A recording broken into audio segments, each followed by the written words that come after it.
Hi all welcome to football arena. കഴിഞ്ഞ world cup യോഗ്യതാ മത്സരത്തിൽ ബ്രസീലിനെതിരെ ഒരു വലിയ വിജയമായിരുന്നു അർജന്റീന സ്വന്തമാക്കിയത്.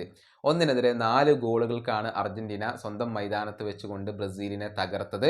എന്നാൽ ഈ മത്സരത്തിനിടയിൽ ഒരു കോൺട്രവേഴ്സി കൂടി ഉണ്ടായിരുന്നു. അർജന്റീൻ ആരാധകർ ബ്രസീലിയൻസിനെതിരെ ഒരു റേസിസ്റ്റ് ചാൻറ്റുകളൊക്കെ നടത്തിയിരുന്നു. ഈ വിഷയത്തിൽ ഫിഫയ്ക്ക് പരാതി ലഭിച്ചു. ഫിഫ അന്വേഷണം നടത്തുകയും ചെയ്തിരുന്നു. അതുകൊണ്ട് തന്നെ അർജന്റീനയ്ക്ക് വിലക്ക് ലഭിച്ചേക്കും എന്നുള്ള റിപ്പോർട്ടുകൾ നേരത്തെ പുറത്തേക്ക് വന്നിരുന്നു. അതായത് ആരാധകരുടെ കാര്യത്തിലായിരിക്കും വിലക്ക് ലഭിക്കുക.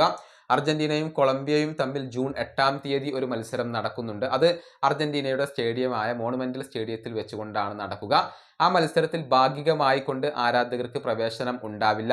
അവിടെ ഒരു വിലക്ക് ലഭിക്കും എന്ന റിപ്പോർട്ടുകൾ നേരത്തെ പുറത്തേക്ക് വന്നിരുന്നു. പക്ഷെ അക്കാര്യത്തിൽ ആശ്വാസകരമായ ഒരു കാര്യമാണ് ഇപ്പോൾ സംഭവിച്ചിട്ടുള്ളത്. അതായത് അർജന്റീനക്കെതിരെ നടപടി എടുക്കേണ്ടതില്ല എന്ന് ഫിഫ ഇപ്പോൾ തീരുമാനിച്ചു കഴിഞ്ഞിട്ടുണ്ട്. അവർക്ക് അത്തരത്തിലുള്ള ഒരു സ്റ്റേഡിയം ബാൻ ഇപ്പോൾ ഫിഫ നൽകിയിട്ടില്ല. അതായത് ഫിഫ ആ ഒരു കേസ് ക്ലോസ് ചെയ്തിട്ടുണ്ട്. അർജന്റീനക്കെതിരെ നടപടി എടുത്തിട്ടില്ല, സ്റ്റേഡിയം ബാൻ നൽകേണ്ടതില്ല എന്ന് ഫിഫ ഇപ്പോൾ തീരുമാനിച്ചിട്ടുണ്ട്.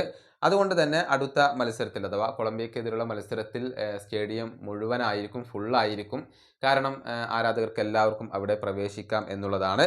ഏതായാലും അർജന്റീന ഇനി ജൂൺ 5-ാം തീയതി ചിലിക്കെതിരെ കളിക്കുന്നുണ്ട്. അതിനുശേഷമാണ് കൊളംബിയക്കെതിരെ കളിക്കുന്നത്. അടുത്ത വേൾഡ് കപ്പിന് യോഗ്യത ഉറപ്പിക്കാൻ കഴിഞ്ഞവരാണ് അർജന്റീന.